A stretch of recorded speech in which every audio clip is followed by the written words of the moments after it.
In episode number 370 of the Reasons I'm Broke podcast, we cover Catwoman's casting for the Batman film. We also have some news about Lord Feige and how his reign over Marvel Comics is just unnecessarily being increased. A non-emperor, may we add. A non-emperor. This week, we also review Tales from the Dark Multiverse, Batman Knightfall #1. All of this and so much more on today's show.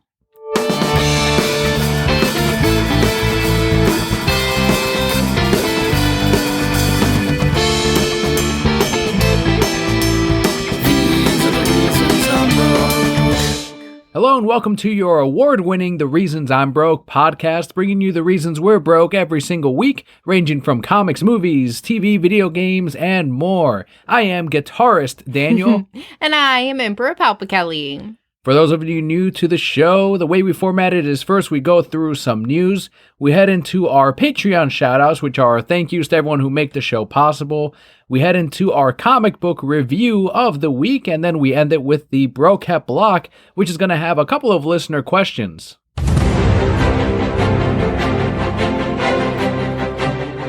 But first up with our news, a movie that I loved. It was almost everything I wanted it to be. I mean, Monster Zero could have won, but I mean, whatever.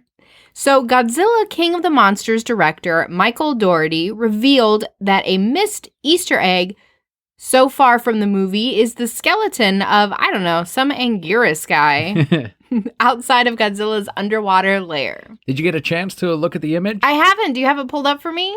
I don't have it pulled up, but it is Anguirus, as you know him, for anyone that may have not been as big on Godzilla as we are. He is kind of the turtle-like monster that has all the spikes on his back, and he also transforms into a ball, and I think in one of the goofier Godzilla movies, they end up kicking him around, or Godzilla swats him with his tail to hit Monster Zero. One of the funniest tweets I saw about that was the reason they had to kill him off or have a skeleton in King of the Monsters is because he would have kicked Monster Zero's ass just by himself. Is that the one? I'm pulling up the picture right now. Yep, that's the screenshot to Anguirus. Go ahead and describe it to the listeners. He just dead there. He's off to the corner of the screen, yeah. Yeah, he's off to the side. He's just laying there. I see why everybody missed it, because there's like so much going on around him. It wasn't like they zoomed in on these bones as you're going through these. Get out of here, director. Anguirus fans are not happy, though, because this essentially confirms that they're not going to see one of their favorite monsters in any of the sequels. Yeah, but they like killed off Mothra and Mothra came back. Yeah, but Mothra comes back traditionally. There's always like an offspring Mothra. There's not an egg with Anguirus. How do you know there's not an Anguirus egg? He's a turtle, right? He could have had turtle Anguirus eggs. I mean, if you want to mess with lore a little bit, sure. Just because it's never been done doesn't mean it couldn't happen. Do you think we'll see Anguirus, though, in Godzilla versus King Kong? Like he shows up, beats both of their fucking asses up? No. Do you remember the Anguirus roar? No, what's it sound like? He was like a bird almost. I still remember when Mechagodzilla, it's one of the memories I will take with me until the day I die because it traumatized me as a kid, was the Mechagodzilla movie in which Anguirus thinks that this is Godzilla, his buddy, and Mechagodzilla starts beating the shit out of him. Aww. And it ends up ending where he takes Anguirus's jaws and opens them up slowly, where it just starts spouting blood, and then Anguirus ends up running off and saving itself, but it was super graphic. He went and died in the cave. When he's getting beat up, is it playing like, brother, my brother, and he's all sad? It's a fucked up scene. It is messed up. And Anguirus figures out that it's not Godzilla because he gets some hits in, and the skin... Him being shiny doesn't... Well, that's what it is. Like, he has a Godzilla skin over top of it, and he harms him enough to where the skin falls off, and it ends up showing the metal underneath. So that's when he figures out, okay, this isn't my buddy, and he runs off with like a bloody fucking mouth. And again, me as a kid seeing this, it's probably one of the more bloody things I had seen up to that point. And even in the Godzilla films, I don't know if you remember, it wasn't Mechagodzilla 2. You just see Godzilla bleeding constantly, like it's like a Kill Bill movie, just pressures of blood. Do you remember this? No, I don't think I ever really saw Mechagodzilla. Pretty graphic. And that's what I think of with Anguirus, getting his ass beat by Mechagodzilla. Horrible. I will just always think of him dead in a cave. Well, it's not the only Easter egg that fans have apparently missed, because there was a huge one that was deleted off the final cut of the film. In an interview with Comic Book Movie, the director went on to reveal that the original post-credit scene that he wanted in the film, he wasn't able to put in there. He says, quote, "It basically involves Zhang Zi's character, and it's set in the aftermath of the film. She's in Tokyo and goes into some sort of restaurant or bar and goes down a set of stairs and ends up in what looks like an ancient temple that is eerily similar to the one we saw at the beginning of the film in China. Then she meets up with her identical twin sister, and the twin sister is expressing her concerns about whether they should go through with this or not, that these girls are so young and they're not sure if they're ready. Z says, so were we once. And they emerge into this giant chamber where we reveal a second Mothra egg, and in front of that are two little girls, maybe 3 or 4 years old, also identical twins, and they're singing the Mothra song to the egg to get it to hatch," end quote. Crazy. So we could have gotten the Mothra song. I wanted the fucking Mothra song. Almost had it. Just calm down. We don't need any more Mothra in this movie. We're going to get more Mothra, hopefully. Instead, we got the little snippet at the end of the credits of second egg found and little newspaper clippings. And I'm like, all right, well, I'll take it. I'll settle for that. At least we're going to get more Mothra in Godzilla versus King Kong. She's obviously going to be in Godzilla's side. So you've got to be happy about that because you're not rooting for Kong. No. And I'm at an impasse here because I want Kong to win. But Mothra is defending her king. Her friend. Her king. You're She's right. the queen of the monsters. Her friend. Would you be upset if Kong killed Mothra? I'd be upset. But if Kong killed Mothra and Godzilla got so upset that he had to fight Kong? Because his friend died? I would not be upset because, yeah, that's his friend. But, and Godzilla and Mothra make out. But what? As she's dying. What? Just to, so that, and they look at the screen like, see Kelli? And that's what it says. See Kelli? Romance. I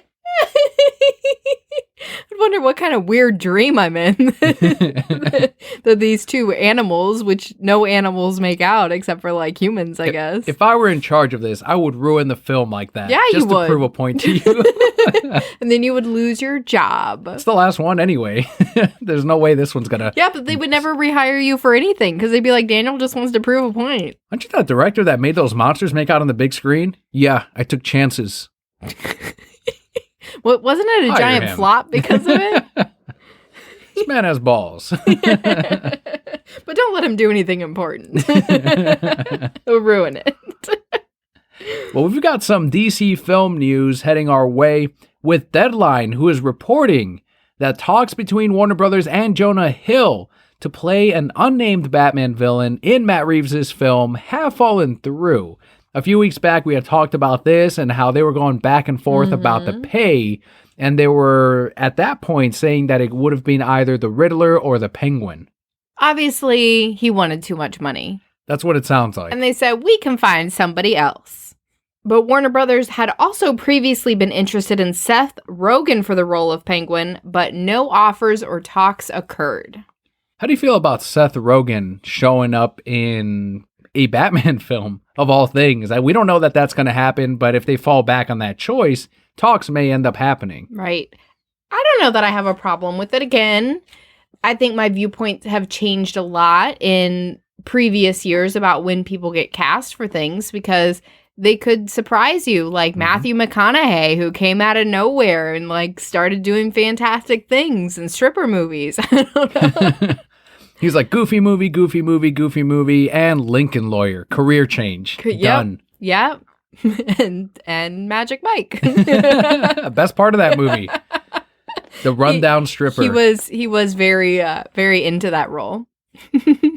I take the same stance as you on, let's wait and see what Seth Rogen does. I have no preference in whether or not it's going to be Riddler or Penguin, because guess what? You, me, and most of the people listening to the podcast have no idea what they're building in the Batman film or in this Batman universe. They had previously said that Pattinson was cast in, or at least contracted for 3 film options. So this is at least planned to be a trilogy, and depending on how it does, they'll move forward with 2 and 3.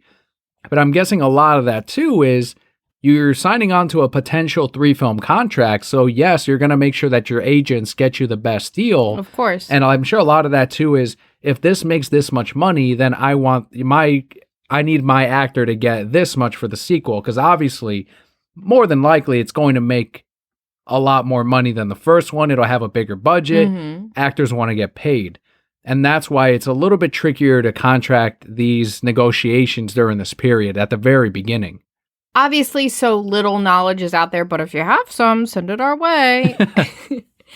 Anyway, we will continue to cover it, right? As we get some more news, we'll give you our thoughts.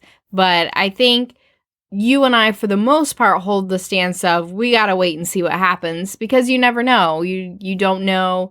You could have like another Aronofsky style director out there who just gets gold from people. Exactly. We've seen it in the past with Heath Ledger. We've seen it with Ben Affleck. We've seen it as far back as Michael Keaton. People freaking out, and then the roles end up being amazing. Right. People freaked out with Joaquin Phoenix, and now people are calling him the greatest Joker of all time. So always wait and see. Never judge it right away. Give every single one of these people a chance. Even if it's Tommy Wiseau, give him a chance. Can you imagine? Who would he play? Who would you cast Tommy Wiseau as? It couldn't be the Joker, because he's already done that on his YouTube channel. Yeah, that was hilarious. What about the Riddler? He'd be great. I'd take the Riddler, Tommy Wiseau. I'd give him a shot. Be like, I'd watch it. What's big and blue, huh? They would be the worst riddles ever, but they would stump Batman. Yeah, it's like, these are so simple. What goes vroom real fast? A car would be too obvious. Alfred, I need your help. It's a car, huh? Not the greatest detective anymore. Damn you, Riddler. Write to somebody, make this happen.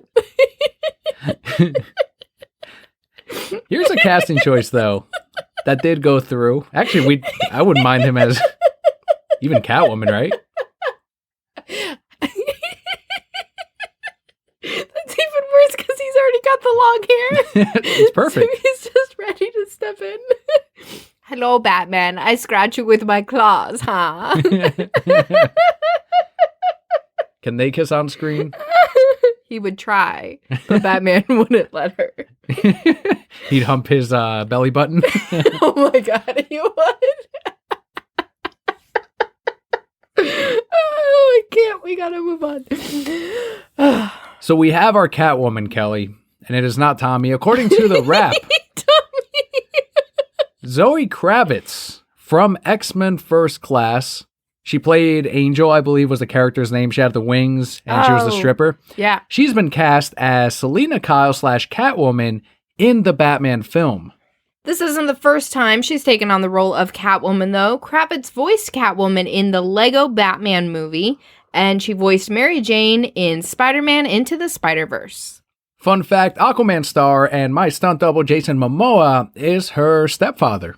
Interesting. Keeping it all in the family. I'm sure there's some connection there of like, Probably. Hey, get my stepdaughter here. She's done comic book movies in the past. She's an actor, obviously, and a lot of that. WB even likes to keep it all in the family and keep the connections close as well. So why not? And it sounds like this worked out for her as well.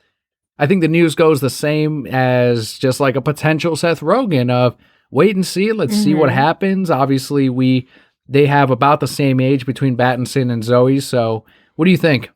No, I'm in the same boat. I remember her in First Class. Her character didn't really do a lot except be angry and fly around and get her wings burned, right? I think that was almost 10 years ago now, right? When First Class came out?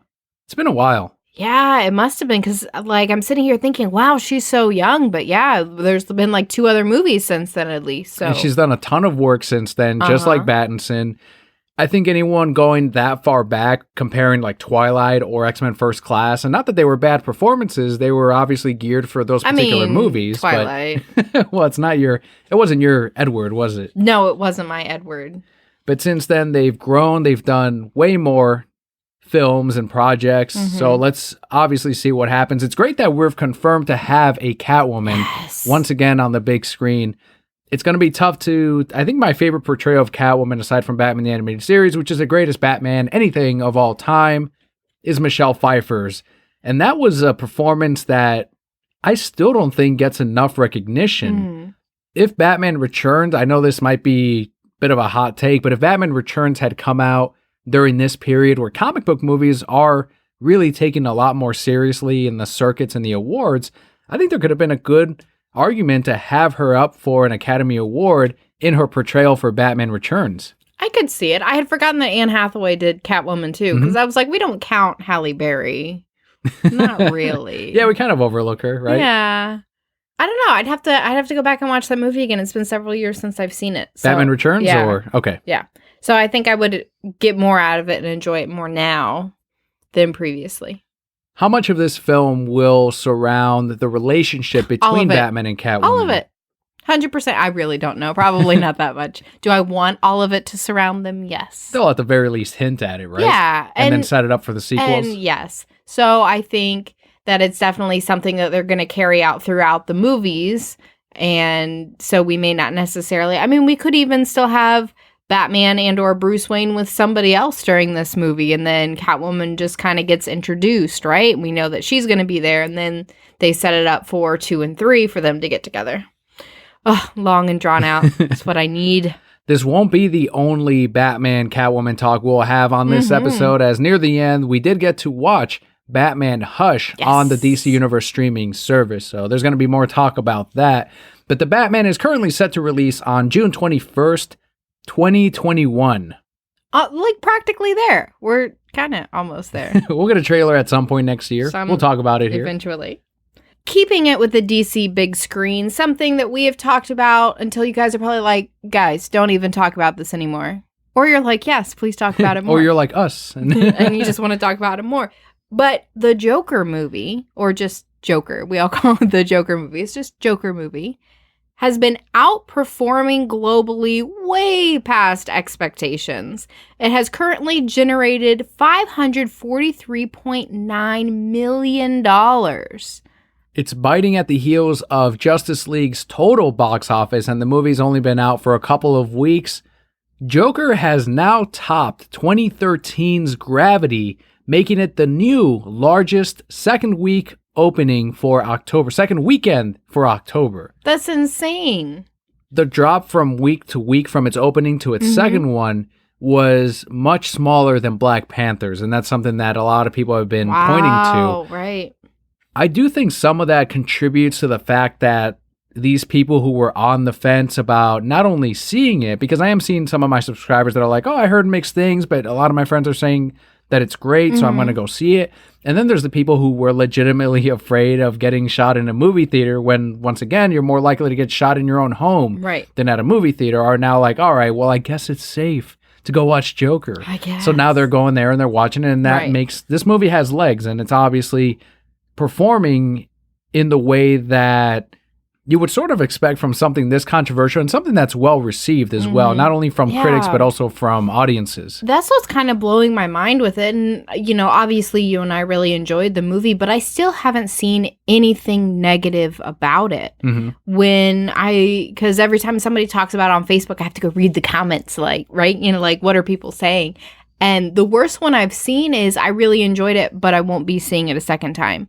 And then someone's like, really? That's surprising for you. I guess if somebody goes multiple times. And he said it was just too intense. Gotcha. So that's the most negative things that I've seen, but they still enjoyed the movie. But yeah, I get it. Like, I don't, as much as I enjoyed it, I think I'm more apt to see it when it comes out on, it's not DVD anymore, right? but when it comes out on home release, as opposed to going to see it in a movie, because it is, or the theater, because it is so intense. And of course, having it in that bigger format is more difficult to digest and kind of filter through your emotions while watching it. So while I would like to see it, I would definitely wait for it to come out and watch it in my own home rather than in a theater. The media is still trying to find its footing on what they can really bring down this film with. We've seen everything from you can get shot at the theater. Do we need a Joker movie? It's too dark and depressing. It needs a trigger warning. The latest one is demographics. They're saying this is not a movie for women or women of color because they are seen in the film, but they're not heard. So that's the latest spin right now. And they're looking at demographics. I don't know how they measure who goes in the theaters, but they've measured that 60-something% of the audience members are male. And that's actually better than I thought it would be, right? And people are bringing their significant other, or women are going out and watching this movie. But the other thing is that the demographics show that it's not a large enough percentage, that they need to really catch more women. And it's like, what are you guys even fucking doing at this point? Just give up. Grasping at straws. Your goddamn Disney Maleficent. Disney, listen, your Maleficent movie's about to come out, all right? And that's going to cut into ticket sales, so relax. It's too late at this point. It's made a shit ton of money. Right. It's proven its point. It's knocked down all of these barriers you've tried to set up for it. And to its credit, and to the audience's credit, and to critics overseas' credit, it has not worked. Right. And I was shocked it didn't work. Here's what frustrates me most about all of that. And I get it's these critics and these reviewers, it's all political and coming from Disney and X, Y, and Z, right? But it's so frustrating to me that this movie has so many good, meaningful talking points, messages to take away, etc. And to me, it feels like the audience is really responding well and understanding and grasping those things. To still, because whoever is orchestrating all this, they've obviously seen it. There's no way that they haven't seen it because they had to go see what it was about. So for them to not understand the good that can come from this, and so they still want to knock it down, is very frustrating because I don't care what money is involved. Again, I'm not a business owner. Okay, fine. But if it's a chance to do some good for somebody, and this has the chance to do a lot of good for people, to bring a lot of light and insight and maybe not make mental illness so stigmatized anymore, because now you understand these people just need help. If I just hear them, maybe I can do some good for them.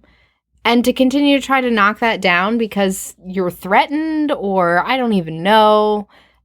They want to be a monopoly. Disney wants to be the only one in theaters, as if they're not monopolized enough. It just sucks. Like, thank you, audiences, for not buying into that, for still going and getting all these great things out of it and spreading the word what a good movie it is and how much you enjoyed it and all these different things. But I'm just frustrated. I'm angry now. Well, you brought up an excellent point in that it brings out a focus on mental illness, mental health, and it did the opposite of glorifying someone who is struggling. It did not glorify it. If anything, like you said, it brought attention to the fact that sometimes people need help. These are the steps, and this is what happened to this person, and it put you in that person's head. And it's amazing that it did that. And that's the message that people were getting out of it, and not the I can be like that because I'm also that. No, that didn't happen. Right. And there's no articles even of anyone putting out it's inspired. They tried before it came out, and after it came out, you can't make that argument. You really cannot. Right. I actually had a conversation about this with one of my coworkers because she had seen it and really enjoyed it and said, so what are your thoughts? Do you think that this is the true Joker? Do you think, and I said that they brought it out as a Joker movie, but it could have been anybody, right? And then when you bring out these things about these comic book characters, that's the true character in this, in this story, and then you go to a different one and it's a different character in X, Y, and Z. And she goes, I love that you said that, because once we finished watching the movie, I turned to my boyfriend and I said, that's not the Joker, that's all of us. That could be any of us. And so again, that's what people are pulling away from it. Whether you're a DC fan or not, you leave there going, that could be any one of us if we don't do what we should do, or rather, if we don't get the help that we need when we face these situations. It's cool that she got that message, because that is one thing I've seen from regulars is they've been saying, so I don't think that's the real Joker, though. I think that in Batman, it's like, has nothing to do with lore. It has nothing to do with, is that really the Joker? That is not even a question when you watch this movie, because that's not relevant to the story or to the message. It doesn't matter. There's not going to be 15 movies out of this. This isn't also maybe that's the origin of the Joker. No. Stop thinking like this is the MCU. Stop thinking like these are comic books. This is a one-shot. This is a one-off. This is a single story. It's not, you're focusing on the wrong thing here. It's not about, well, that's the story then. That's the origin of the Joker. No, I think that inspired a future. Don't even have that conversation. And I'm glad that it's inspiring these things, but I think it's going in the wrong direction in that case, because they're too focused on the character himself as Joker and not on the story that this particular film told. Once again, we've gone back into the Joker movie podcast. And one thing I will bring up is some of the people that have brought up, like my friends told me that it wasn't very good. So, I'm going to go see it, but I've heard some mixed things. And I said, are they big Marvel fans, like MCU? They're like, yeah. I'm like, okay, well, let me tell you something. This is not an MCU film. It's not a spectacle. It's not going to have massive special effects. It's not junk food. It is just a strong film. Right. It's focused on story. It's focused on cinematography. It's focused on directing. It's focused on acting. It's focused on quality. It's not focused on simply entertainment. Exactly. And that's the point I was going to bring up. I don't think if you said, give me one word to describe this movie, it would not be entertaining, would not be the word that I would use. Did I enjoy it and felt that my time was well spent watching it? Yes, 100%.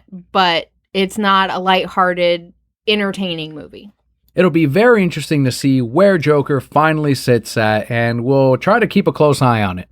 What if it makes $1 billion? Right now I'm doubting it will, but it's already done, I think, quadruple its budget is what they're saying by the end of its theatrical run.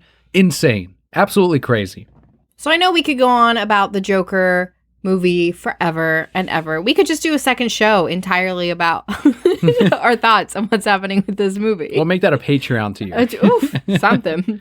But moving into some who cares news, we're flipping on over to the Marvel side. So we're going to start out with comic books. Earlier this year, Deadpool co-creator Rob Liefeld announced that he was no longer doing projects for DC Comics. Never again. He claimed he was raising sales for them. Okay. And I'm like, no, I look at the numbers every week as a manager of a comic shop. You did not move the needle. Sorry. So earlier this week, in spite of him tweeting that he had a lifetime contract with Marvel, I didn't know Marvel signed lifetime contracts. Lifetime. Especially lifetime. Disney. Okay. They do those all the time. That's all the time. Rob Liefeld has announced that he is no longer doing projects for Marvel Comics. I'm not fired. I quit. Is what he did there.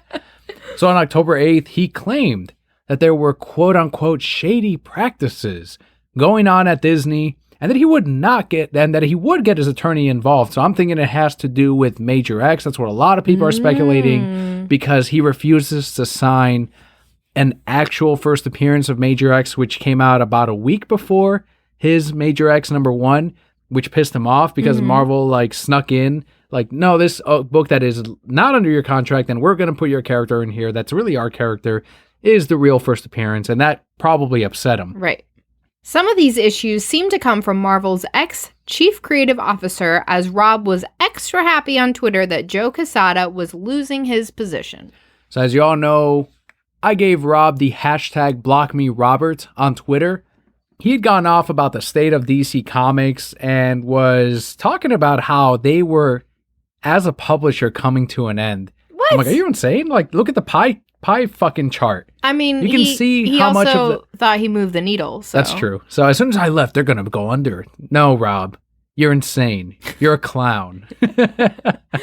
You're a joke. Now, the Joker movie. And when that obviously did not end up being the truth, I called him out on it. And I finally insulted his art, as it's like the low-hanging fruit, right? But I told him, listen, Rob, you're proof that either one, practice does not make perfect, or two, you have not practiced for the last decade. and I took a picture of his latest cover of Major X, I think it was #3 at the time, with hashtag #BlockMeRobert. And he did. So I wasn't able to see these tweets up until they showed up on Newsarama, and then Scott from Lazy Gaming Guy sent a couple of those my way. So I'm like, this is what he's talking about. He is celebrating Joe Quesada getting essentially demoted at Marvel Comics. So it seems like there was some tension between him and some of the higher-ups at this publishing company. You didn't tweet him learn how to draw feet? Can't he not draw feet? No, he always tries to hide them. Yes. Right off panel. Oh my God. I mean, can he not draw insert thing here? Really? Anything. Is my art better than his? Stop. My Buzz Light. Okay. Leo's artwork out there there's more art behind that than in Liefeld's. He has beautiful art. And before someone tells me that, well, Daniel, he created Deadpool, so that's a great accomplishment. He created a Deadpool that is not what the current Deadpool is famous for. Right. He did not create Deadpool as you know him today. He was an offshoot. As much as he says it's not, he was a ripoff of Deathstroke. Wade Wilson, Slade Wilson, he was an assassin just like Deathstroke. He wasn't comedic when they co-created him, along with, I believe it was Ann Nocenti. I'd have to look that up. I'm not a Deadpool guy. But now he claims, no, not at all. Had nothing to do with Deathstroke. Forget the look. Forget the names. Okay. Nothing to do with Deathstroke. Okay. You cray. You cray, Rob. He was happy about Joe Quesada. And why did Joe get demoted? Because of the dark side. So this is your part of what'd you do, Papa Kelly? No, I'm not the dark side here. I may be the emperor, but I'm not that scraggly old looking weirdo. Like I said, shit. Shit, scraggly. So according to Deadline, Lord Feige will be overseeing Marvel TV, Marvel Family Entertainment, and Marvel Comics, as all divisions are going to be moved to lay under the Marvel Studios umbrella. Ooh, this makes me nervous. Makes me incredibly nervous. This makes Lord Feige the new chief creative officer at Marvel Comics. See, if we're talking about the world, I may be the emperor, but in Star Wars terms, Lord Feige is really Palpatine. Who would that make you then? In the Star Wars? I'm the Force. I'm even bigger shit. than all of them. So you're the midichlorians. Yes, I'm the No, because I'm not like inside everybody being creepy. Well, that's the Force, though. I'm just the name the Force. Like I'm just up here above everybody. I'm a nice emperor. I'm not like all scraggly and stuff. So Variety is reporting that Joe Quesada will remain as an executive vice president / co-creative director, and Marvel chairman Ike Perlmutter will stick around for sales, licensing, and other business matters. The change, however, does make it so that Feige has final say over what's in the books. Bleeding Cool is speculating that this merger will allow Marvel Comics to now use the likeness of the Marvel Studios actors in its comic books. That's what we want, right? We want to see fucking Mark Ruffalo as the new Bruce Banner. Isn't that what we want? That's what I want. 100%. Fucking stupid. Fucking dumb. And now the comics can match what's happening in the movies, too.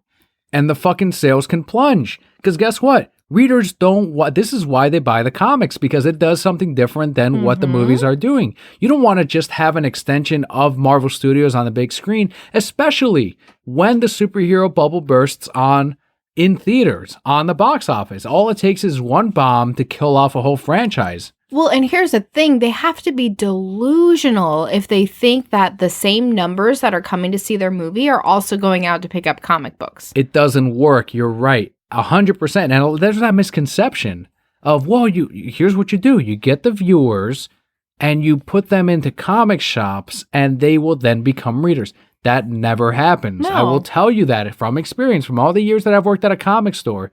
I was there when Avengers came out. That was massive in the box office. We sold the hell out of Pops. We sold the hell out of that month's Avengers comic. Nowhere to be seen the next month. They did not become readers. It doesn't happen. They go move on to the next thing after that. How likely do you think that it will now turn into, well, in order to understand the movie, you got to pick up these comic books? Good luck if they try that. If it works, great. I don't know. I don't see this as being the solution. Feige is not a comic publisher. He does not have experience in that realm. And I would not be shocked if we started seeing tweets online from members in Marvel Comics, from writers, from editors, from artists that are saying, no, instead you should promote from within. Why don't you promote someone that knows our business? Right. It will be interesting because I think we've now reached the point where we can safely say that at some point this will come to an end. And I've seen people say, well, the numbers don't lie. Lord Feige knows what he's doing. Oh, has he sold millions of comic books? Right. No, he hasn't. Oh, did he run Image Comics? No, he hasn't. What numbers? There's no numbers there. Feige has not done anything for the comics. I'm sorry. He has not had himself right there, head co-publishing or publisher, and gotten sales up even higher than what they are now. You can't say that the numbers are there because they don't exist. If they continue down this path, I think ultimately they're going to reach a point where they crash and they crash hard. And they're going to crash across every single medium that they have. Because eventually audiences are going to say, well, we've seen this movie before. And this is what makes me nervous because Marvel Comics, as much as I don't like their business practices and they're not retailer friendly, they're not reader friendly, they're not consumer friendly, as soon as, if that ever collapses, that's going to be a huge portion, a huge chunk of a comic shop sales, a comic shop's profits, all because of someone's decisions. And that can easily kill a lot of businesses out there. And who's to say that Lord Feige doesn't already want to have a different plan for their printing portion of Marvel Comics? Who knows what he wants to do on that end? I don't know what it is. And this is why I'm very nervous. I don't think he even knows what he wants to do on that end. I know that a massive portion of this decision has to do with apparently giving Ike Perlmutter less power over Marvel Comics. So a big issue is that he owns a majority of Marvel Comics. And because of that, he has a huge influence on the books, and apparently there's been disagreements between him and Bob Iger over the direction of Marvel. So he's been able to change, or at least influence the direction of the comics, which obviously influences the readers. So now by putting someone in charge that Bob Iger obviously controls and gives a paycheck to, he can now say, no, it all has to go through my guy. Sorry, Ike. You're no longer in charge of this. It's now underneath the Marvel Studios umbrella. You're no longer in power. That's what a lot of people are saying. So Feige will do what Disney wants him to do. There's going to be major changes next year. You're going to see them, and they're not going to be what Ike wants out of Marvel Comics. So however you feel of the stories in Marvel right now, good or bad, there's going to be changes. I could again do another whole podcast on Disney and the things that I feel that they're doing incorrectly on all fronts. And again, it's unfortunate that a company that has this much power and this far of a reach is so focused on themselves and not the great things that they could do. I'm very curious to hear back from Broquettes who are very into Marvel Comics right now, and if they feel that the likeness of actors from the Marvel Studios movies is a positive or a negative thing for their actual print comic books and for the current continuity. And I'm assuming there will be a full Marvel Studios reboot coming next year. If you are a huge Marvel Comics fan, reach out to us on Twitter at ReasonsI'mBroke, at Kelli. Let us know what you think about this change. Last bit of news this week. According to the Moscow Times, Russian culture minister Vladimir Medinsky told an audience at the Moscow International Book Fair that, quote, "It's pathetic for adults to read comic books," end quote. He continued by saying that, quote, "Comics are for those who can't read well. It's like chewing gum. It's not food. Comic books are aimed at children who are only learning to read," end quote. I have some thoughts on this quote, but let's finish. Let's see what happened, and then we'll go back to this Vladimir clown character, whatever. So this led Ivan Chernyavsky. Did I say that right? I think so. I'm not Russian. Man. I'm brown. I'm the opposite. Way opposite. Who is the co-owner of comic shop Chuck and Geek in Moscow to lead a trending hashtag respond of hashtag I'm a moron. Since then, comic sales increased in Russia thanks to the minister's comments. So thank you, man. Like, he helped out comics in Russia. Right? Good on them. So his quote reminds me of the movie The Dictator. Nice. Where he was like, margaritas are a girl's drink because his dad told him and he really wanted margaritas and he wasn't allowed to have them. So that's what happened. This kid, Vladimir, he tried to read comic books and his dad was like, no, those are for kids. You're an adult now. And he was just butthurt for his whole life. I have a teacher that comes into the store every month and she buys comics for her students, and she actually counts graphic novels as one of the book options. Amazing. Because she's like, I could assign novels, and I do assign some, but for their actual optional reading, if I assign novels, the work didn't get done. Mm-hmm. But if I say graphic novels, I don't care how they're reading. If they're reading, great, because that gets the lower end readers who aren't interested in the novels to pick up a graphic novel, start reading it. And sometimes you need the connection of having a visual in front of you to consume a story. And if they're learning and they're reading and they're consuming, great. However it gets done, get it done. That's one great thing about comics and graphic novels that you pointed out, is that you have the art with it too. So a lot of times kids aren't just learning the words, reading the words. They're learning about art too. They're seeing different art styles, and that could potentially influence somebody for the rest of their life. I know there's an argument to be made about whether or not it is deep enough to talk about for years to come. Comics, we know that there are things like The Dark Knight Returns. There are things like Watchmen. Even on the Marvel side, something like Civil War. You can extrapolate all of these themes and write essays on them. But comics as a whole, because they are a relatively newer thing compared to literature itself, hasn't had that massive push of let's do entire studies of this. But that's not the argument he was making. Instead, he was saying that these are just things for kids that are learning how to read. No, that's not the case. Pick up Alan Moore's anything. And you can make a whole study off that. So that's not the argument. Good on Russia, good on comic sales in there. That's obviously a protest of sorts and really an example of turning a negative into a huge positive. But with that, we do wrap up our news for the week. Next up, we have our Patreon shout-outs, the thank yous to all of you who make our podcast possible.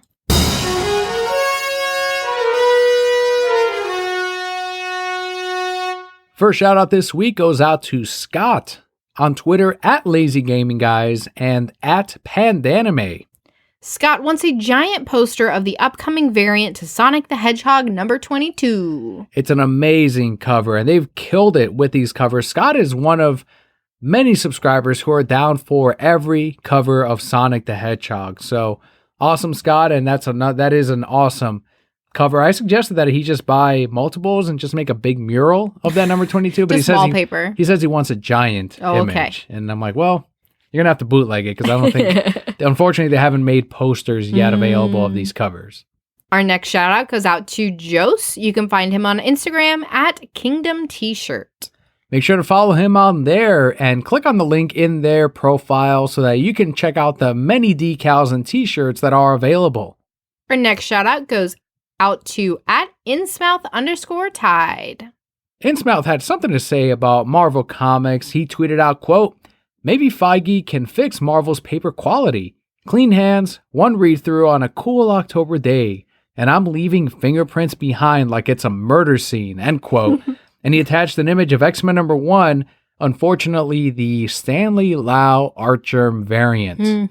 That's something I don't think is going to change. But Disney and Marvel have made the paper quality of their books. It is the worst paper you will find on the stands. It's consistently the most damaged book that comes in shipment every week because their paper is super thin. Their covers are super flat. They're not even gloss finish. They're higher end books. Compare that to even an indie publisher. It's insane. And they're cutting costs. They're increasing profit margins. And if you're the publisher on top, readers apparently don't mind. But people are taking notice just like Innsmouth. And our final shout out this week goes out to Elizabeth, whose Twitter handle is at EPLifts. Elizabeth tweeted out, quote, "Let my store owner know I won't be in for a couple of weeks. He says, don't wait a month. You don't want to know how much money you actually spend in here," end quote. She's a big supporter of her local comic shop. That's amazing. And a big supporter of the Reasons I'm Broke podcast. Huge thanks once again to Elizabeth, Innsmouth_Tide, Jose, and Scott for your Patreon support each month. If you too would like your shout out every single month for as little as $1 a month, that's just 25 cents an episode, you too can have your shout out. You can find the link at thereasonsimbroke.com or in the description of today's episode. We very much appreciate it. Definitely is one of the things that keeps us going every single month.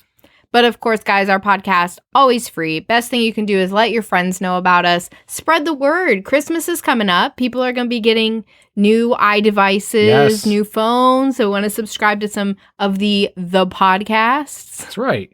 Show them what the podcasts look, are. I have this award-winning podcast right here. Start off right. Yeah. Kick off 2020 in the right way with an award-winning podcast. What else can you ask for? Nothing. Can't ask for anything better.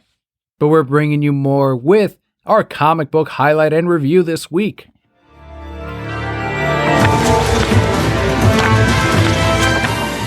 This week we have Tales from the Dark Multiverse, Batman Knightfall. This is written by Scott Snyder and Kyle Higgins, with art by Javier Fernandez and colors by Alex Guimaraes. Look at you pronouncing that. I would have been like, trying. Guimares. Well, how would you do his colorist name? Guimares. It would probably be like Guimar, would be his colorist name. Still spelled the same, but pronounced Guimar. Guimar, yes. So this is a one-shot, much like the Joker film. And it is also the just had to slip that in there. Appearance of several new characters in the DC universe. It takes place in the future. This review is going to be filled with spoilers, just a heads up. But it is also kind of an Elseworlds tale of this other side of the DC universe that we were introduced to in Dark Knight's Metal. It's a what-if story. Essentially, sort of. Yeah. A what-if that exists, whereas the what-ifs in the past haven't really had any weight to them. So the book opens up with like a billion multiverses, right? So you could say any of the what-ifs forever exist. Yeah, and it has this Watcher that was co-created by Dan DiDio, and apparently they're trying to find heroes in the darkness in this dark multiverse that they can use for the upcoming crisis. So this is kind of a huge thing because I'm assuming that this crisis that is coming up in 2020 is replacing what Jeff Johns originally had planned with Doomsday Clock. I think Jeff's plan was originally to have Dr. Manhattan undo or redo Flashpoint, which he did, and we learned that with the button, but no longer the case with Jeff Johns' demotion, unfortunately, thanks to the DC Extended Universe. And instead they're going with a crisis story that is probably being orchestrated by, if I were to guess, anyone, Scott Snyder in this case. So we're seeing this character trying to put together some kind of team to maybe undo this crisis that is coming up, or at least preserve the multiverse.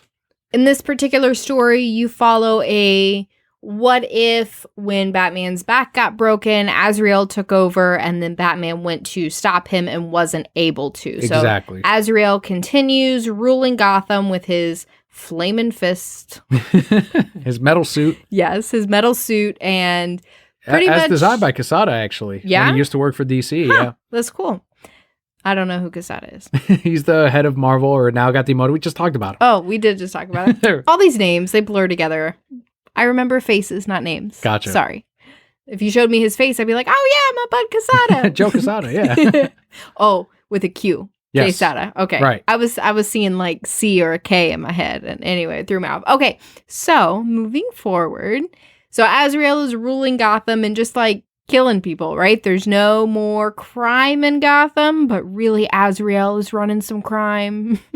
Yeah, in a way. If you really want to put it that fist. way, right? And so you find out throughout the story, while Gotham is sort of safe, the outside world is crumbling. All this crazy shit is going on and the world's being destroyed. And Azrael's like, meh, at least we're cool in here. And the whole message is he has Bruce Wayne defeated, right? He had put his spiky arm through him, but he has him trapped overlooking Gotham, essentially saying, look what's happening to Gotham under my rule. And all he wants is recognition. Azrael wants Batman himself to admit that he is the worthy successor to Batman. And they said every decade, I think it was, he takes off a limb from Bruce Wayne, to the point where he keeps him alive with test tubes and wires. And he's just a head and a torso at this point. Yeah, it's like a head and a torso connected by his spinal column, and even his brain is removed from his actual cranium. And it's all from years of torture that Azrael's put him through. I thought they said it was every year. Oh, so it is every year that he takes something? But he's such an old Batman, though. Every year on because he's been doing it for a while. Every year on like the third Tuesday of the last month of summer. I don't know, some bullshit. He goes and he talks to him, and and when you say remove a limb, right, it doesn't necessarily mean he cut off his whole arm at once. He could have started with the hand and then at the elbow and etc. And all to get him to admit that he is a worthy Batman or worthy successor. And when he doesn't, that's when he punishes him and tortures him and keeps him alive until he finally does. And he tells him, just admit that I am Batman and I'll put all this misery telling him I'll kill you and none of this will happen anymore. And Batman, because he's fucking Batman, says, no, you're not Batman. You're not me. You'll never will be. And he continues being fucking Batman. He still defeats Azrael in his mind. Right. Like, fuck you, Azrael. You're a piece of shit. Defeats his confidence. Exactly. And Azrael's like, I gotta run away now. So the story does continue, and I like that they ended up making Bane's offspring, who I guess he had with Shiva. Is that what the story was saying? With Lady Shiva, and makes that offspring the new successor to Bane in a way, or someone that wants to get revenge for his father, because they reveal that Azrael had murdered Bane and defeated him, and he had seen it with his own eyes as a little boy, and he says, fuck this guy, he killed my dad. Well, it turns out that Bane had used so much venom that it was already in his DNA, so little Bane Jr. can just access Bane in his bloodstream anytime he wants. Right. And I almost, when I was reading it, I thought it was going to be Jason Todd's offspring because he wears a little red hood. The red hood, But then when he transforms, he's got like a mask, a luchador mask that he still wears just like his father, and that's what he uses. So he's half Latino and half Lady Shiva, which I guess would be Middle Eastern Asian. I'm not too sure. So I thought that was kind of neat. So you have several characters that are introduced in this continuity, I guess. But it ends up being what I was fooled. I'm like, all right, so now Bruce Wayne is going to rise up and this is going to be a tale of positivity, and that's how they set it up. And I'm like, fuck yes, he still defeats your ass, fucking Azrael, you piece of shit. But then he ends up being corrupted. It's another timeline of the Batman Who Laughs or the Merciless. And this one is called, it's not in the title, but they say it in one of the final pages, it's Batman the Broken. It's the broken Batman who says, my mistake was not choosing you.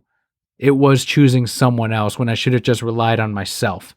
And that's what he does. He murders Bane's kid. He murders Lady Shiva. His help in that sense, they give him a body again. And he says, I should just continue to rely on myself because that's where I fucked up. And that's the Batman the Broken now that we have. And that's when the Anti-Monitor, like, let's be real. Right. It might as well be, says, whoops, this is not the universe I want. And he moves on. Gotta go. What'd you think of this negative spin on this one shot? I thought it was really good. I liked it more than I thought that I would. It was very dark, but I think Joker set me up for that. And so back to the Joker movie. But anyway, it was very dark. Like the first time you see Batman all deconstructed, right? Yeah. Bruce Wayne, and you're just like, oh my God, what happened? But I thought the twist with Bane and his kid was really cool. I like you find out that Azrael has kept going so long because he's using venom. And then that moment when he runs out of it and he's like, I need some, and just rips Bane's kid arm and like drinks his blood. And he's like, venom, it's venom. And then, gets his power back and pretty much goes crazy.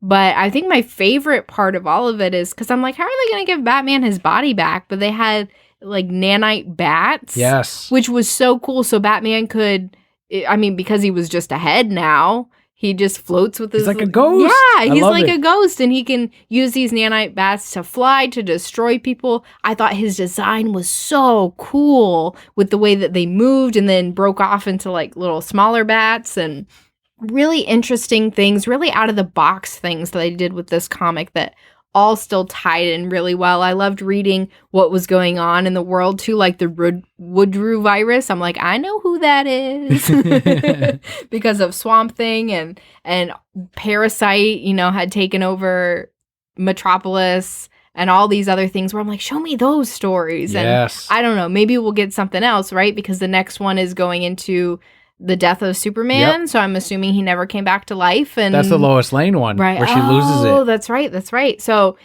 really solid start to this. There's going to be 9 total, I believe. Yeah, I know we just pre-ordered the Gordon one. Okay. Where what if he became a criminal, essentially, a corrupt cop? Yeah. Anyway. Good shit. Really good shit. Really good. Dark. Don't expect a happy ending. I think the Anti-Monitor is going to get through all 9 of these and be like, well, there's nobody. It's got to be me. As always, don't confuse the tone for quality. Dark does not mean bad. He's going to take off his mask and he's really Batman. Who is the Anti-Monitor? Oh my God, yes. I love that. Right. Really cool. So yeah, strong, solid start. Yeah, if you're able to find it, it's a strong one. I don't know. We can't speak for the rest of these one-shots. There's obviously a different team behind all of them. But if they maintain this quality, hell yeah, put me down for all of them. Mm-hmm. And we are definitely going to pick up the next one. I don't know if we'll review it. It'll depend on what comes out next week or whenever that releases. But I definitely want to... The Death of Superman, Tales of the Multiverse, Dark Multiverse, is going to be near the top of my reading stack. So that does wrap up our comic book highlight for the week. Now we can move into our Brocat block. Brocat block is listener questions, and finally the more personal part of the podcast, which is where Palpa Kelly and I have been. And we do have a speak pipe question this week.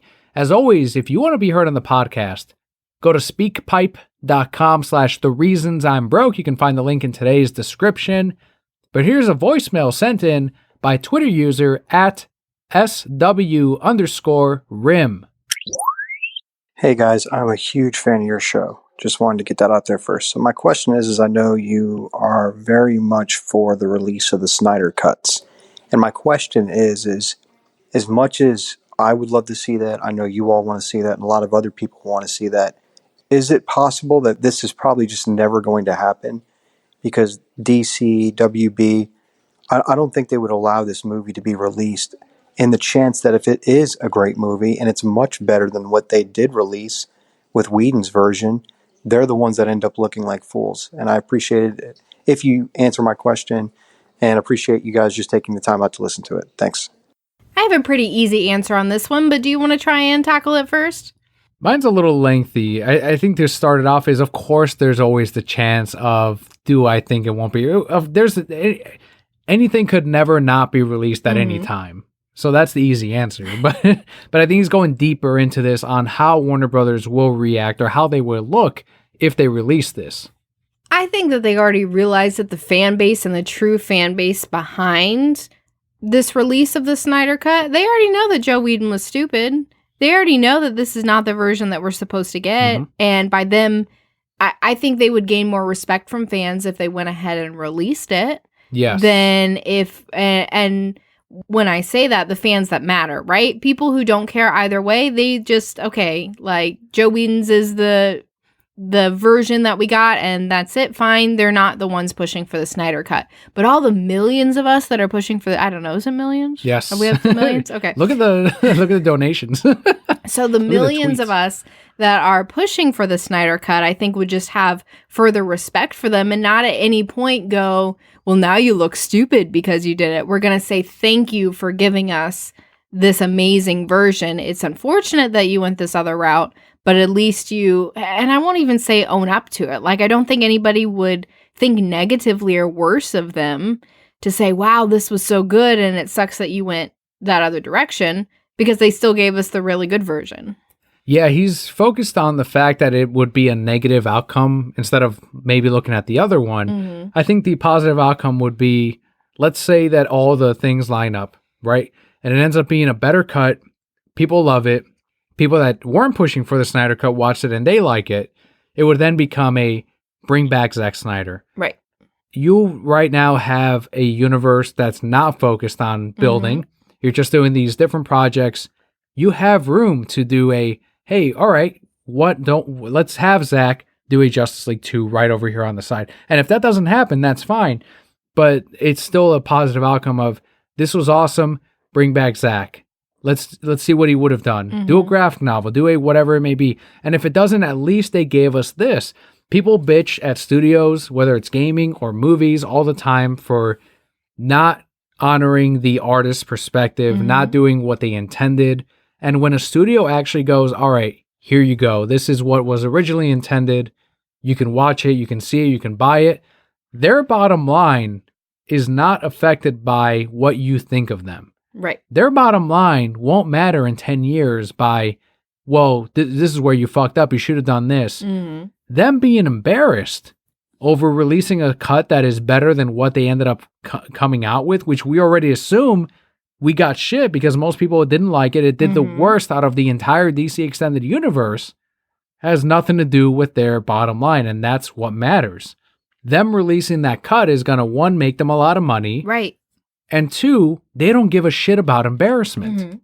Who gives a shit about that? Make your money. Yeah, and at this point, I think releasing this only gets them more money, 100%, because all million and millions of people who are pushing for this are going to purchase this movie. So you release it on a 4K Blu-ray at $22, and that's $22 million that you didn't invest in, and it's not really going to be that much money, right?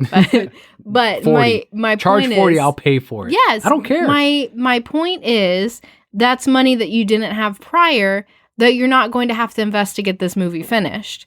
Because the majority of it is already done. The actor's already paid. You're not going to have to put out any marketing for it. That's where it gets a little iffy, because one of the big reasons is the actor that played Ares, and we covered this before, is actually going to have to get paid if they do it with the Snyder Cut. Now, Okay, it's not but Ben you're Affleck, not- right. but let's be fair. Yes, they will have to pay actors their due. They will have to give them their credit. There will be money to be paid out because of the Snyder Cut. Mm-hmm. But the return in not only that initial release, but in the forever, hey, who wants the streaming rights? Who wants to buy this 10 years from now? Who wants the collector's edition? Who wants the steelbook? Who wants to sell this a week early? There's money to be made from that initial investment of, here goes Zach, here's this many millions of dollars, finish off what's 99% done, as he said. And let's have it. Let's make some money. Let's make everyone happy. Let's get some credits where they need to be. Even if nothing more comes out of this, even if there's not a Justice League 2, things were done right. Money was made. Profit was made. Fans were happy.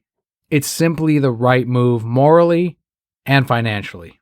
And I think there's a lot to be said with Zach saying you're doing it. You're doing the right thing. Here's a little something. We're going in the right direction. I think if he really was hopeless of this ever coming out, he would not say, you're doing it, keep going, Right. here's another little something. It's the opposite of, he's only releasing these things because it's not coming out. No, he straight up said, keep going, guys. And that's it. He's being very coy about it. I feel too, and now we're getting into like my business mindset of things, right? But I also always feel like if you're in a business, in any capacity, any professionalism, you should never not do things because you feel like you'll look foolish. I'm a firm believer that in a business, every wrong decision that is made is a learning opportunity. So they have to release say they release it, right? They release it, they see the positive impact, and not that I think they'll ever put out a press release, right? But it could be something as easy as, we appreciate you guys for all your support for Zach and his project. We created the movie that we did in response to the world around us, but it's, nice to see that you guys enjoyed this as well. Here's what you do as well. And I just got this idea from you, and I'm sure someone else may have tweeted it. I don't know. I haven't seen it. You put out the release and you say a percentage of these DVD or Blu-ray proceeds or movie release tickets or whatever is going to suicide prevention. Done. Fucking done. Do what your fans have been doing for the last couple of years. Do that as a studio. Oh my God. That's just PR amazingness. Yeah. Imagine those press releases. They gotta hire Imagine me. how good you look at that point. So good. You look the best. Even if you don't do a Justice League 2, it's like, but we released this and there's good going towards it, and now there's Warner Brothers, do this. Like, even for the good PR. Holy shit. Especially on the heels of the Joker, when we're bringing so much light Hell to yeah. mental illness, and now saying, okay, here's another way that we can help with that. Everyone wins. People are helped. Charities are getting stronger. Awareness is being raised. Snyder Cut comes out. Fans are happy. We're happy. All good things. All will be well, Warner Brothers. All will be well. That was a pretty lengthy response, but we did get another question through Twitter. This one comes from @CubanSlim, who asked, quote, for this week, if you two never started podcasting or stopped after losing interest early on, what do you think you would be doing nowadays instead of it? End quote. So obviously he's referring to side projects or hobbies or things. And one of the things that took a back step to, and I'm ignoring parenthood because obviously things get affected by that. But if I were to focus on my output as an artist, and something that a lot of people know about me is that I used to draw. I used to make these DJ mixes. I used to DJ, and I always need to have some kind of artistic output as that's who I am. And I think Leo is kind of growing into that as well. It's in our DNA. if I weren't doing the podcast, which is currently and I know it's not a movie, it's not music, but what I consider my artistic output, I would be doing more DJ mixes. I'd be focusing a lot more on, I guess, creating these little shows or music or whatever, or I would be drawing a little bit more. Those would be the two things. I think I would also be writing movie reviews. That's another thing that I was also a little bit focused on. But the main thing I think would be music. It would be house music, electronic, electro house. That would be my main focus if it weren't the podcast. I don't know that I could honestly say where I would be if we didn't do this. Obviously, you do 99.9% of the podcast. I show up and I talk and I sound cute. You're a huge portion of that, Yeah, though. Like, I know that my editing and my production and my marketing is a thing, Right. but the show would not be what it is now without half of it gone. Well, It would be the Joe Whedon version of the Reasons I'm for a podcast.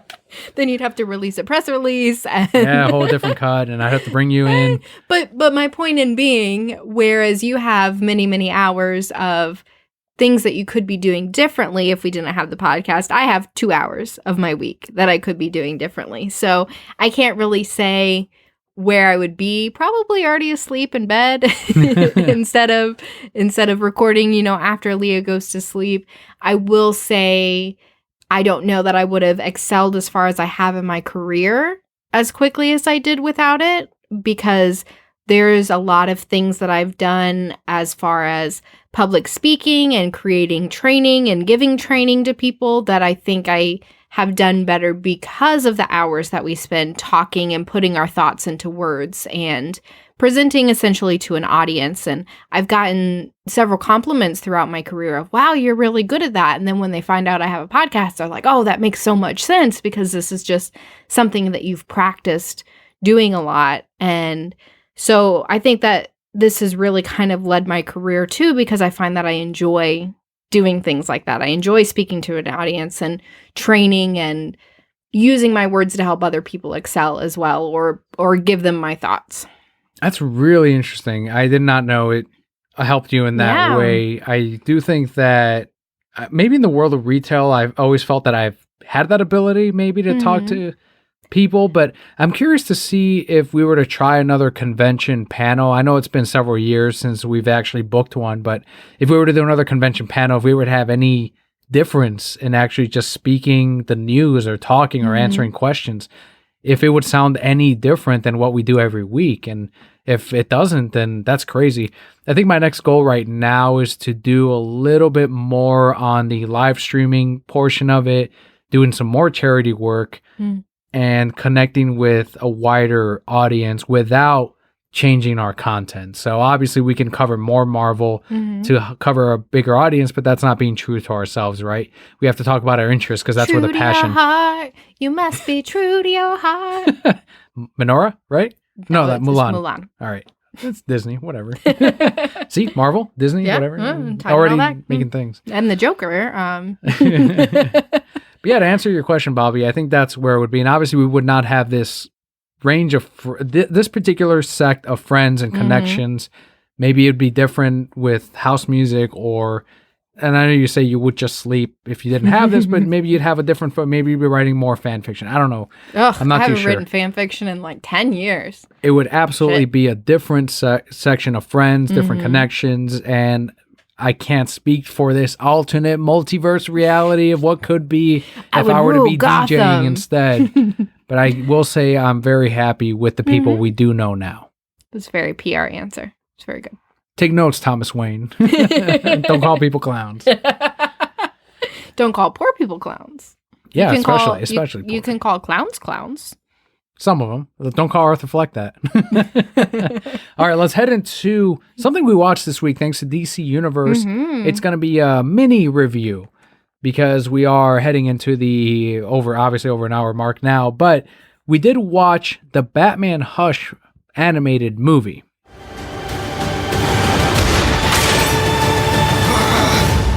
Hush, Batman. Hush. This was a comic book. One of the first that I think I actually read is you said, oh, this is a love story. Read it. Yeah, it's so true. it is one of the first Batman stories that I really remember reading. And I think a book that both you and I really enjoyed.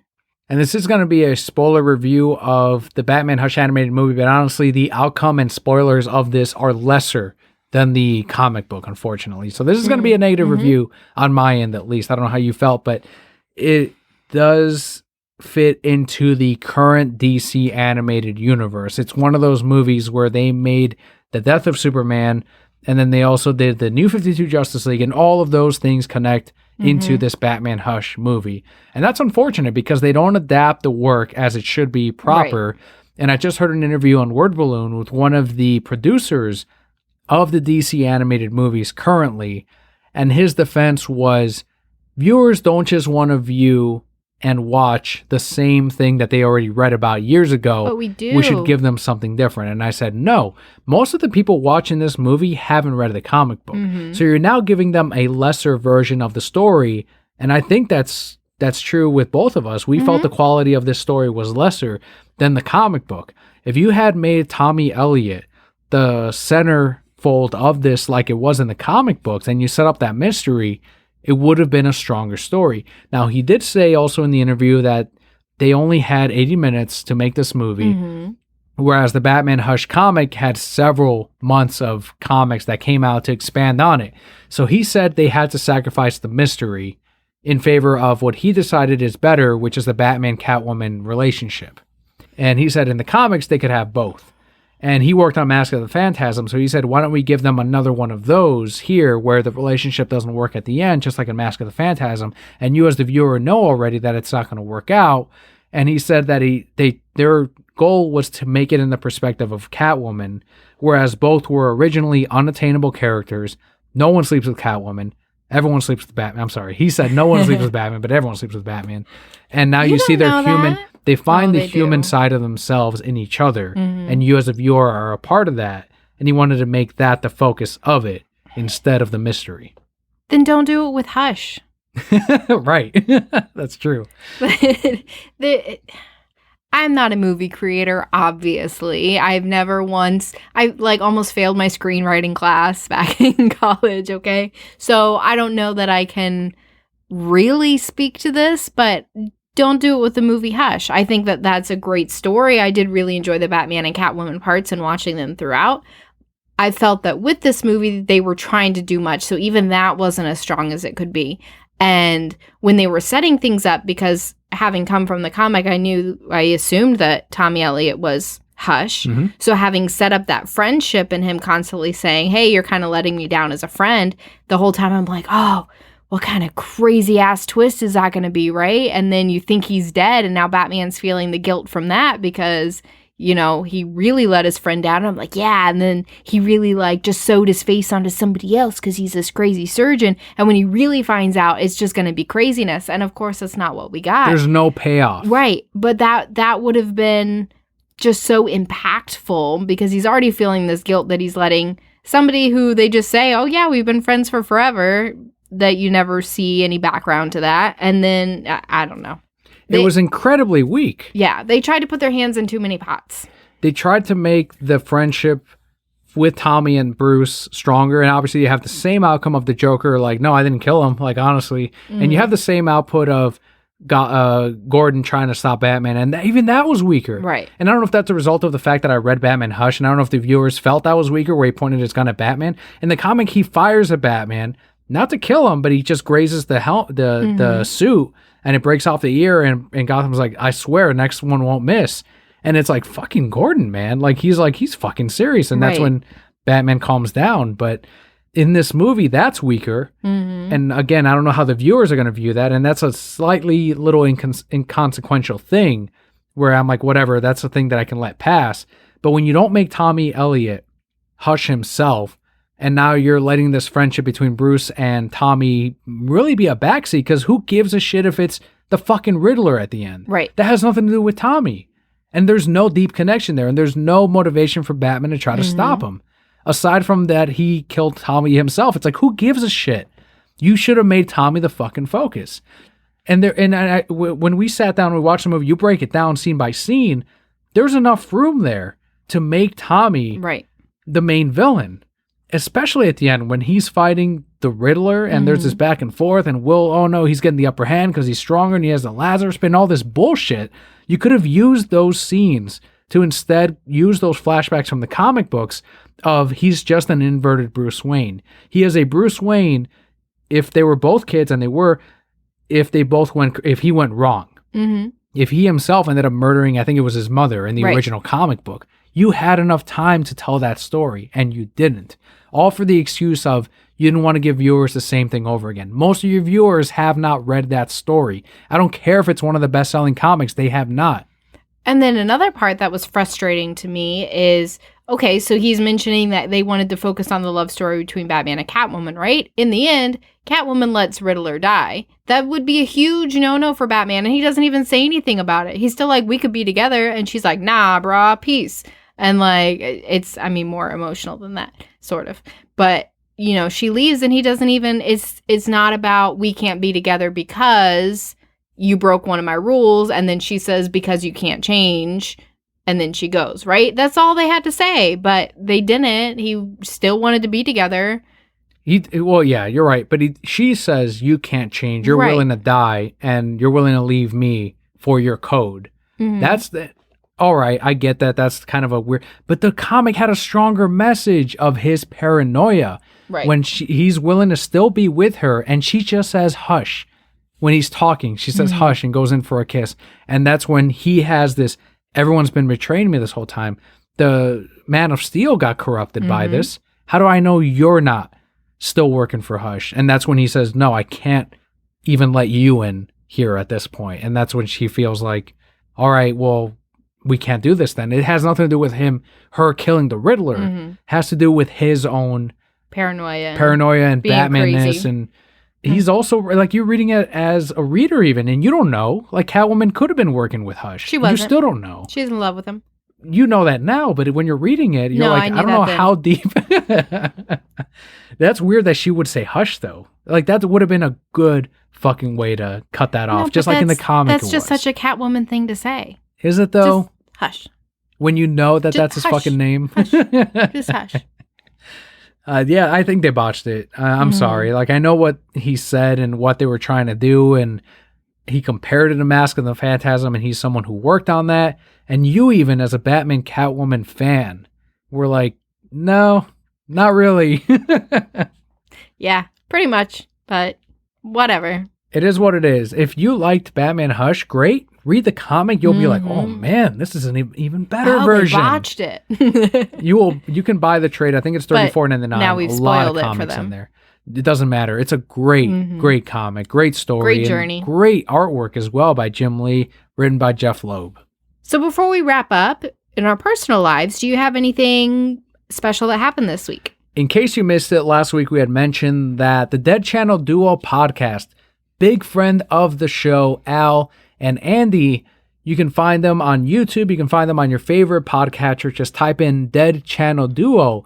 But for their 50th episode, they invited me on to not only help for the Joker movie review, but to be a part of their regular show. That's awesome. The regular segments, I was a part of it. Huge thanks to both Andy and Al for having me on their show. If you have not checked it out yet, please not only check out episode number 50, but subscribe to their show. It is solid. It is good. If you're a fan of Purple Swordfish, you will absolutely love Dead Channel Duo. So definitely check it out. We have a spoiler-free Joker review. So if you have not seen Joker, head on over to Dead Channel Duo's 50th episode. But otherwise, there's also a Halloween-themed Hereditary movie review. So that was my debut on Dead Channel Duo. Longtime friend of Al, so it was really special for me, especially to be on that show. And I know I wouldn't have the motivation over the years since 2012 to continue doing the show without the support of Al himself, who is one of the hosts on Dead Channel Duo. Aside from that appearance on Dead Channel Duo, I've been very mindful of really stepping back on certain negativities, I guess, that could bring...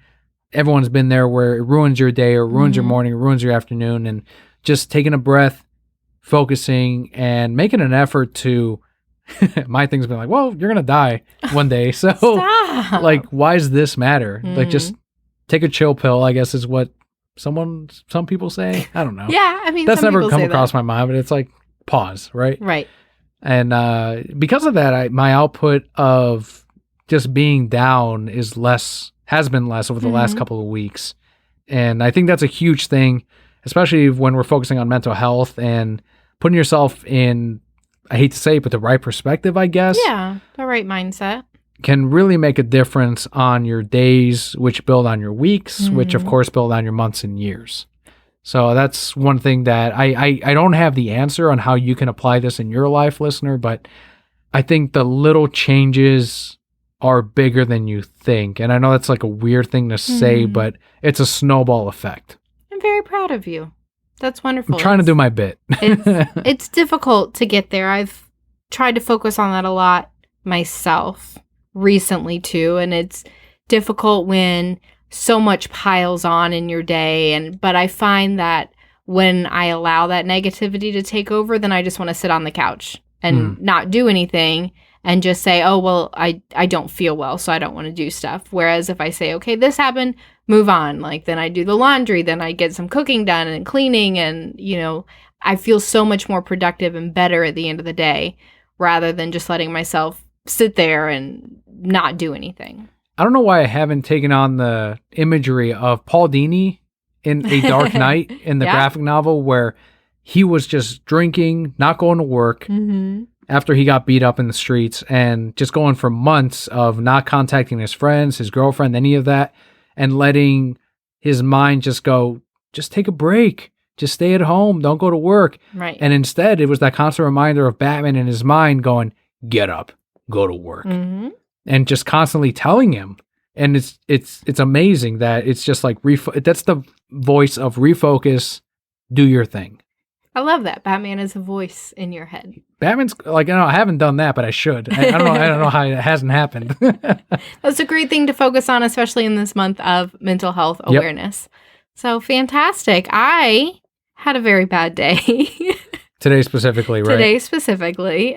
So going back to those moments of pushing through that when, you know, you could easily let things pile on.